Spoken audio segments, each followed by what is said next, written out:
E aí, pessoal do segundo ano, beleza? Estou aqui para gravar mais uma aulinha com vocês, para encaminhar para vocês a aula 10, tá? A aula 10 ela não tem nenhuma teoria muito nova, apesar dela discutir um conceito de potência. Potência a gente já viu ano passado, provavelmente você vai ver em breve com o Thiago também. Mas é uma aula que tem um exercício 2 dessas aulas 9 e 10, que era uma questão do Enem, uma questão já um pouco mais complicada, tá? Então por isso que eu estou aqui com vocês, tá? Vou mudar aqui de tela. E aí a gente tem que discutir algumas coisinhas nessa aula, só relembrar esse conceito de potência. O que é potência? Potência é uma grandeza que vai medir a rapidez na realização de um trabalho ou na transformação de energia. Essa parte de energia, quem estava no ângulo viu comigo ano passado, né? Então quando a gente tem uma transformação de um tipo de energia em outro, eu vou ter trabalho. E isso pode ser feito rapidamente ou pode ser feito devagar. Vamos pegar um exemplo, né? Você sobe no elevador e o cara suspende você do térreo até o 10º andar, e aí para você ter essa subida, você ganhou uma energia potencial gravitacional. Isso pode ser feito de forma rápida ou de forma lenta. Se o elevador consegue suspender você rapidamente, é porque ele é mais potente, o motor dele é mais potente do que o motor que te leva mais devagar, tá? Bom, particularmente aqui a gente está falando de potência térmica. A energia, ela é uma energia que foi transformada em algum momento em calor, tá? Ou fornecido calor. Então a gente transferiu ou transformou calor. Então no lugar da gente escrever ΔE, tá? Que é a variação de energia, a gente escreve energia térmica como Q, Q de calor. Q é esse cara aqui, é o Q do Q-macete que a gente viu nessa mesma aula 9 e 10, beleza?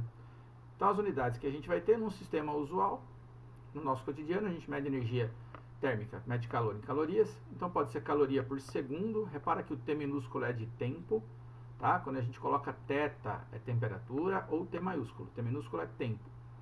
Então calor que flui num certo intervalo de tempo, tá? É a mesma grandeza de fluxo de calor. Então caloria por segundo ou calorias por minuto, se for sistema usual.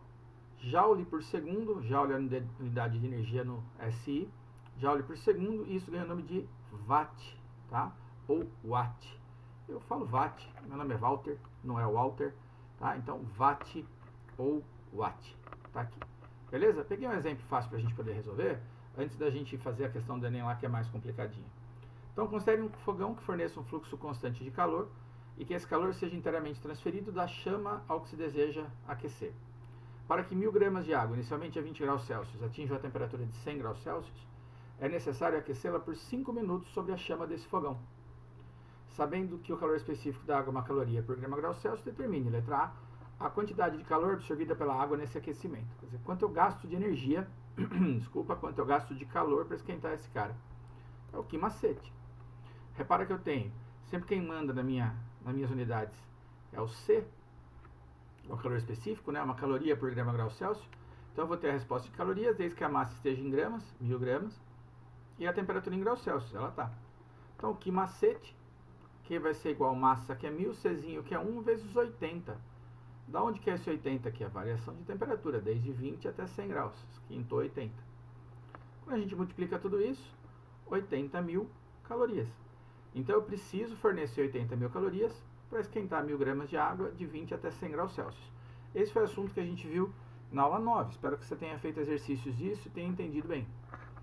O que a gente vai ter de diferente aqui? O item B. A potência, e aí ele pediu em calorias por minuto, podia ter pedido em calorias por segundo, podia ter pedido em joule, tanto faz, da chama desse fogão. Nesse caso pediu em calorias, a minha resposta já está em calorias aqui. Então é só pegar essa quantidade de calor em calorias e dividir pelo tempo, em minutos mesmo, tempo de 5 minutos, porque ele pediu em caloria por minuto. Então a gente vai lá e escreve que potência é calor pelo tempo, potência vai ser 80.000 calorias em 5 minutos. Quem estava fornecendo a chama do fogão aqui, ó, estava entregando para a gente 16.000 calorias por minuto, beleza? Tá, a gente poderia transformar isso para outra unidade, mas a gente vai deixar para você fazer em tarefa. Legal? Então não é difícil, o caso de potência não é difícil. A questão do Enem que você tem aqui, deixa eu aproveitar e tirar meu rosto do meio da questão, só que eu tirei coisa errada, ó, puxei a tela errada. Vem cá a questão, vem para cima, aí vim eu para cima aqui para deixar ela aparecendo para você. É uma questão já um pouco mais complicada, né? Uma questão mais dolorida. Ela fala assim: o Sol representa uma fonte limpa e inesgotável de energia para o nosso planeta. Essa energia pode ser captada por aquecedores solares, armazenada e convertida posteriormente em trabalho útil. Considere determinada região cuja insolação, potência solar incidente na superfície da Terra, seja de 800 watts por metro quadrado.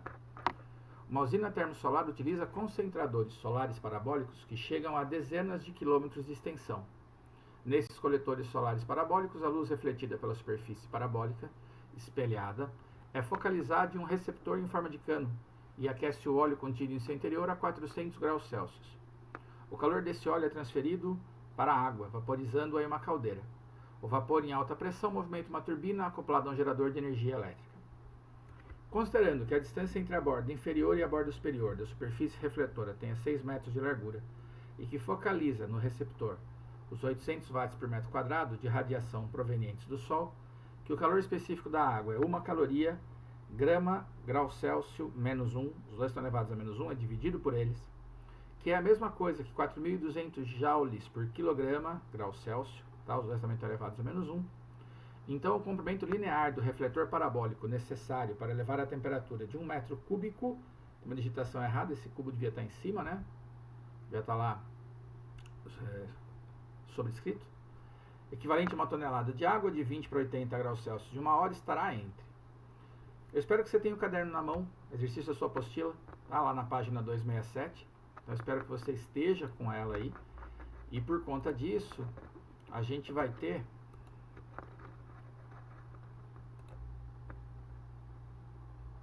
Tinha dado uma pausa para arrumar a imagem aqui, que acho que deve ter estourado. A sua estourou, acho que também, pelo jeito, né? O texto era grande demais, eu não conseguia ler, tive que abrir.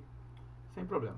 Você tem a sua questão para resolver aí. O problema dessa questão é que ela tem várias partes até ser resolvida. Então, é uma questão de nível difícil, tá? Então, vamos quebrar essa questão em vários pedaços e vamos resolvendo. Então, a primeira parte que a gente tem aqui. Existe um aquecimento da água. Igual a questão anterior que a gente fez, eu vou aquecer uma certa quantidade de água. Quanto de água? 1 tonelada. 1 metro cúbico que ele falou. Toneladas são 1.000 quilos. Então, tá aqui, ó, massa de água, 1.000 quilogramas. Como a massa de água está em 1.000 kg, eu vou optar por usar o calor específico em joule por quilograma grau Celsius. Na verdade, essa minha escolha tem dois motivos. Primeiro, a massa está em quilos. Se eu fosse escrever em gramas, daria 1 milhão de gramas. Segundo, existe uma potência incidente que ele me dá lá em watts. Watt é joule por segundo. Então, me interessa trabalhar com esse cara em joule também. Então, o calor específico, vou usar 4.200. Lembra? Quilograma menos 1, grau Celsius menos 1 é dividido por. O nosso θ inicial é 20, o final é 100, tá? Por acaso é igual ao do exemplo anterior. Então eu quero saber quanto eu gasto de calor para aquecer essa água desde 20 graus Celsius até 100 graus Celsius. Beleza? Vou levar os mesmos 80 graus aí. Como é que faz então essa questão? É o Q macete, que é igual a MC vezes Δθ. Essa parte é a parte especificamente da aula, né? Então, 1.000 vezes 4.200 vezes 80 vai dar 336, um monte de zero aí, tá? Joules, um montão de zero. Fiz essa conta na calculadora. 336 milhões de joules. Ou 3,36 vezes 10 oitavas joules. Isso é o que eu gasto de calor para esquentar a água. Até aí, beleza? Tá, esse é o nosso assunto da aula. O que acontece? Ele disse que a gente geraria esse aquecimento em 1 hora. Se eu gerar esse aquecimento em 1 hora, eu consigo determinar qual é a potência térmica que a gente forneceu para a água. Então, potência térmica fornecida à água em 1 hora. 1 hora é um tempo de 3.600 segundos. Então, a potência é o calor dividido pelo tempo. 3,36 vezes 10 oitava, dividido por 3,6 vezes 10 a terceira. Tá? 3.600, já escrevi em notação científica. Se eu dividir os dois, 3,36 por 0,36 dá 0,93 aproximadamente. Vezes 10 a quinta, 10 a oitava, menos 3 aqui, né? Mantém a potência que é 10, subtrai os expoentes. Vamos por partes, né? Esse resultado é aproximado, que se você olhou a resposta, que eu não coloquei aqui, ela fica entre alguns valores. Tá? Entre 20 e 10, entre sempre dois valores que você vai ter lá. E aí, seu número não precisa ser muito preciso, tá? Então pode ser aproximado. Bom, essa é a potência que eu precisava ter para a gente poder aquecer a água. Por volta de 93.000 watts. Da onde vem essa potência? Bom, vem da luz do Sol. Mas a luz do Sol, ela traz para a gente 800 watts por metro quadrado. Ué, então se eu tiver uma placa de 1 metro quadrado, eu vou ter 800 watts. Eu preciso de 93.000. Então a determinação da área do coletor, de cada coletor desses que a gente está estudando. 800 watts vem em 1 metro quadrado. Para dar 93 mil watts, preciso de X. Ó, regra de 3, o seu sonho para resolver. 800 vezes X igual a 93 mil.